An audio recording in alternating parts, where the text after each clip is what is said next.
Wonderlik met trots aan die gebring deur Wild en Jag, jou alles in een bron tot die wild en jagbedryf. Welkom by Wild en Wonderlik. Januarie 2017 se uitgawe van Wild en Jag is reeds op die naaste winkelrak of op pad in die pos. Ons wys vir jou wat jy van Februarie kan verwag. Tolly Jordaan gesels ook verder oor sy jagbesigheid en hoe dit vlerke gekry het.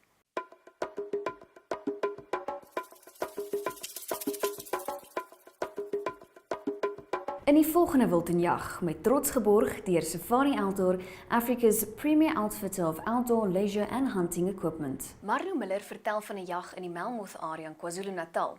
Nie een van die jagters het al in Zululand gejag nie en dit was 'n wonderlike vooruitsig. Moenie uitmis op hierdie opwindende jagstorie met nagsig teleskope, infrarooi flitsse, mis wat jou sig belemmer en steilberge wat jou laat les op sê nie. Daar is min plase in Suid-Afrika waar die veld se toestand tans goed is. Die meeste plase wat ons in die laaste 22 jaar as ekologiese konsultante in die wildbedryf besoek het, is in 'n swak of suboptimale toestand. Die redes vir die swakker toestand verskil. Lees oor hierdie verskille en meer oor veldrehabilitasie in Februarie se Wild en Jag. Koop Wild en Jag tydskrif by jou naaste supermark of teken in en ontvang dit per pos of lees dit digitaal op jou selfoon of tablet. Dis ook die perfekte Kersgeskenk vir enige vriend of familielid. Teken jy in op Wild en Jag, staan jy kans om die Primosprys ter waarde van R3000 te wen.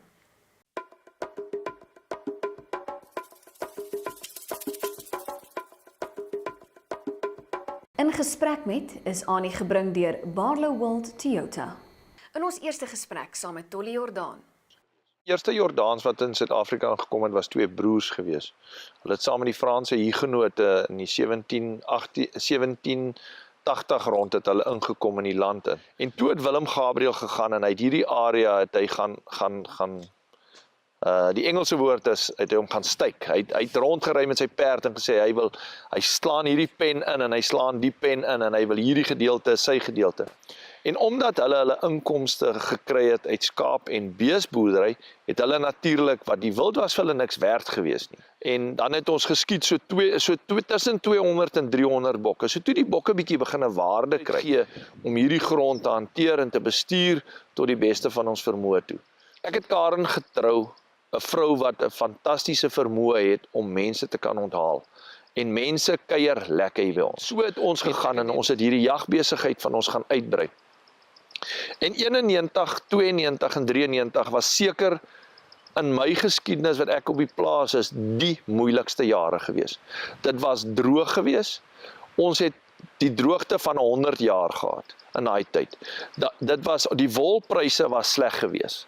Dit was net voor die 94 verkiesing. Die mense se gemoed was laag gewees. Niemand wou met verder boer nie. Almal wou hulle goed pak en almal het gesê hoe swaar gaan dit in ons land gaan. Dit was regtig waar vir ons 'n baie moeilike tyd. En ek is 'n gelowige. Ek glo die Here het 'n doel met alles in die lewe en jy moet gaan en jy moet gaan bid. En ek het ernstig gaan bid en ek het gesê, Here, ek wil nie verder boer nie. Dis nie vir my lekker nie. Want dit gaan swaar met my. En so het ek ernstig gebid. En in 1994 kom hier 'n ou uit Amerika uit. En hy bel my eendag en hy sê vir my, Tolly, ek wil jou kom sien. Ek sê ja. Hy sê, ek het 'n boodskap gekry by my ma. Sy ma was 'n Duitse vrou gewees. En ek moet jou kom sien want ek wil bokke uitvoer Amerika toe. En die bloutheid, ek het die ou glad nie geken nie, en hy het die gearriveer, Jürgen Schultz. En in 94 kom hy hier aan, en hy klop aan die deur, ek onthou hom nog so goed, hy was op daai stadium seker so 55, 60 jaar oud gewees, kort broekie aangehad, en Jürgen en Jenna het hier gearriveer, en sy groot droom, hy was 'n uitvoerder in Amerika gewees, en sy groot droom was om boerbokke uit te voer Amerika toe.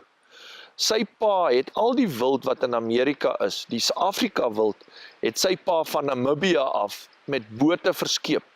Later aan het ek al hierdie goeie, lekker stories gehoor en foto's gesien, waar hulle olifante met die boot oplaai en dan verskeep hulle dit Amerika toe na die zoos toe. En hy kom toe, ons het toe die bokke getoets, ons moes die bokke toets vir 11 verskillende siektes, moes ons die bokke toets. Ons het die bokke getoets en ek het net dollars gesien, want ek meen ook, het gaan moeilik, finansiëel het ons swaar gekry, dit was moeilike tye gewees. En hy sê toe vir my, op baie stadium het ek so 150 boerbokke gehad. My oupa hulle en sy broers het die boerbokke in hierdie area veredel. En dis hoe hy by my uitgekom het, want hy het gesê, jy het die Jordaan, die Jordaans was deel van die veredeling van die boerbokke. So teeling is 'n baie sterk lyn in ons Jordaan familie. Teeling en om na ons noem dit stockmanship, om te sien na diere. En so het ek en Jurgen baie goeie vriende geword. Nadat ons die bokke van ons getoets het, om terug te kom na, hy bied ons, hy offer ons toe, R2000, 'n bok. En op daai stadium kon ek vir 'n boerbok R500 kry. So hy offer ons 4 keer meer, as wat ek kon kry vir my bokke. En ek sê vir hom, Jurgen, jy kan al my bokke vat, vir daai prys kan jy almal vat.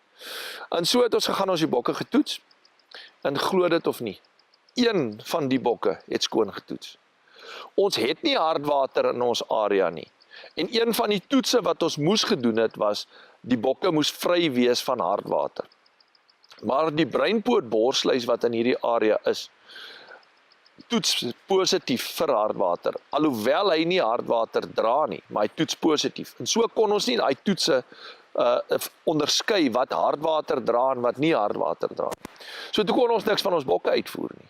Yes, en dit was vir my teleurstellend geweest. En ek sê vir Jurgen, ek is nou jammer, maar ons kan niks aan doen nie. Dit is nou maar deel van die lewe. Toe sê hy vir my, Tolly, maar kom ons gaan ons ry rond, jy help my, ek betaal jou 'n salaris en jy help my, en ons gaan toets ander mense se bokke, ander teelers se bokke in die land, en dan kyk ons of ons die bokke kan uitvoer. En ons het dit toe gedoen. Ons het toe rondgery, hy het 'n motor gekoop, en ons het vir 'n maand lank het ek en hy rondgery. Pieter, my tweede seun, was 2 weke oud. Toe's ek en Jurgen hier weg, en ons het rondgery en bokke gaan toets. En die hele land plat gery, wat 'n baie lekker ondervinding vir my gewees het.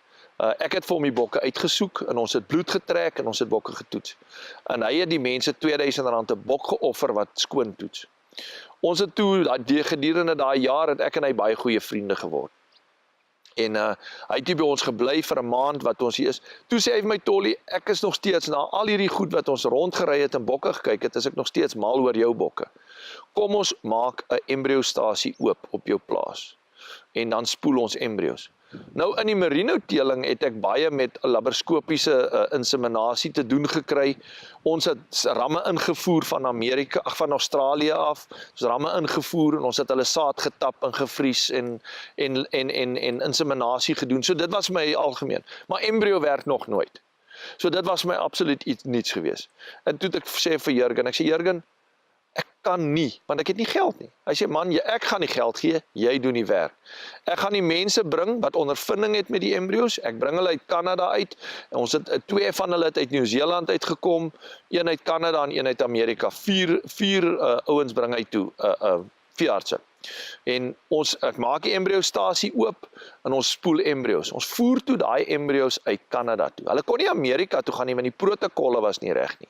Maar ons voer hulle uit Kanada toe, en van Kanada af plant ons toe daai bokkies in 'n gewone Spanish goat in, en so kon hulle daai bokkie wat toe dragtig was van 'n boerbok, kon dit oor die grens vat. En die klein boerbokkie is gebore in Amerika. Wat 'n fantastiese ding, wat 'n ondervinding vir my gewees in daai tydperk om hierdie ding te doen. En terwyl Jurgen, ek en hy so rondry, sê hy vir my, hy sê, Tolly, jy moet hierdie bokke breinteel. Want as jy hulle kan breinteel, gaan jy eendag geld maak. En ek het so geluister vir hom, en ek het half gelag eintlik, want in die boerbokbedryf, die oomblik as jy 'n breinbok kry, is dit 'n prul. En niemand wou met daai bok iets te doen gehad het nie. Almal het gesê, man, verkoop die breingoed, hulle word dadelik geslag. So as daar 'n breining was hy dadelik geslag. En ek kon nêrens breinbokke kry nie. So ek het rondgegaan, en soos wat ons by die boere, as ek een gekry het wat miskien 'n bondbout het, of 'n bondkol het ek hom gekoop by hulle, vir slagwaarde. En ek het vir Jurgen gevat en gesê, ek gaan daai challenge vat, en ek gaan kyk of ons kan breinbokke teel.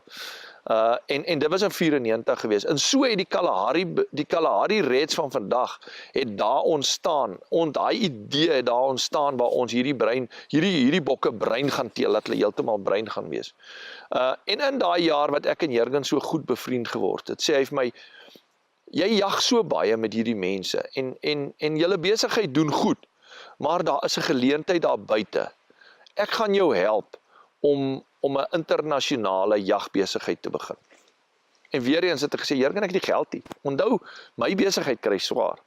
Hy het gesê, moenie omgee nie, kom, ek gaan jou help, jy en Karen kom Amerika toe, en ek gaan julle in Amerika, gaan ek julle rondvat, en ek gaan vir julle die regte mense voorstel, en die regte mense, ek gaan vir julle plek kry by die skou op SCI en alles, en ek gaan vir julle die regte mense ontmoet. So is ek en Karen vliegtuigkaartjies gekoop, ons is Amerika toe. Dis vir ons absolute nuwe ondervinding. Heeltemal iets wat ons nog nooit gedoen het nie. Ek was een keer op daai stadium, was ek een keer Europa toe gewees vir 'n bietjie atletiek wat ek gaan hardloop het in Europa toe ek op skool was. En ek was in Australië gewees, ek het op 'n skaapplaas gewerk vir 6 maande. My pa wou baie graag gehad het ek moet gaan leer om te werk, want hy sê in Suid-Afrika werk ons het te veel mense wat die werk doen en ons staan en rondkyk. So daar het ek gewerk en ek het omgekom in Australië. Maar ek en Karen is Amerika toe vir die eerste keer in ons lewe en ons het vir Jurgen ontmoet in Amerika. Ek onthou dit nog so goed soos gister, wat hy vir my gesê het, kom Dallas toe en dan gaan julle na daai gebou toe, kry 'n taxi, gaan na daai gebou toe en dan ontmoet ek julle by daai gebou heel bo op die gebou. Ek het nie lekker verstaan wat moet ons heel bo op 'n gebou in Dallas gaan maak nie. Maar ons is so intoe, ons doen toe wat hy sê. En Jurgen vlieg toe in met sy Bell helikopter. En hy kom haal ons op hierdie heliport op hierdie gebou. Hy sê, want hy sien nie kans om in hierdie verkeer van Dallas rond te ry. Hy kom haal ons met sy helikopter. En want hy was so 20 minute uit Dallas by 'n klein plekkie met die naam van Lampasas, Texas, was sy plaas gewees. En ons is toe saam met Jurgen soontoe en ek het op daai stadium met ons 'n maand in Amerika gespandeer by Jurgen. Hy het ons rondgevat na al die groot plase in Amerika, wildplase, soos 777, YO Ranch, Las Vegas, al hy heel groot, hy was bevriend met hulle almal gewees, omdat hy die wild wat in die zoos was, het hy van Afrika af soontoe uitgevat. So al die exotics wat daar in Amerika is eintlik maar van Jurgen en sy pa het hulle uitgevoer soontoe. So hy is vriende van hulle. Ons kom aan, dan is ons nou op hierdie ongelooflike mooi wildplaas, daar kom land Jurgen op die gras met sy helikopter en ons stap in, ons is absolute eregaste. En ons het niks geweet van wat gaan aan nie. Wat 'n ondervinding van 'n maand wat ons daar was. Daai jaar het ons 13 kliënte gekry, saam met hom wat hy ons gehelp het. Ons het 'n booth gehad by SCI, wat hy vir ons gereël het, en met meubels, alles, fantasties geweest. So het ons internasionale jagbesigheid begin. En ons is bevoorreg dat van 94 af, het ek nog nie een skou gemis in Amerika nie. En het ons elke jaar weer oorgegaan Amerika toe, weer gaan bemarking doen, en so het ons jagbesigheid het net van krag tot krag gegaan. In volgende week se episode. Wat gebeur met die jag is, dit het hierdie wild wat nou moet kompeteer met die skape, het dit waarde gegee. Moet hê, maar daai wild behoort aan die boer. Waar in ander lande behoort die wild aan die staat. En die staat gee kwotas uit en dit is hoekom in Suid-Afrika die wildbedryf so pos gevat het. Maar op daai stadium het ons $2000 per Nyala bil gekry, trofeebil gekry wat ons geskiet het. En een aand terwyl ek in Amerika was, het ek met 'n droom wakker geword. Wie, dit is wonderlik as jy daardie innerlike vrede in jou hart het. Wat verkoop 'n boer regtig? 'n Boer verkoop die gras wat op sy plaas is, of die lucering wat op sy plaas is. Terwyl jy tyd het om te ontspan hierdie vakansieseisoen, maak gerus 'n draai op ons webtuiste wildenjag.tv vir vars nuus oor die wild en jagbedryf. 'n Baie geseënde Kersfees van die hele wild en jagspan. Totsiens.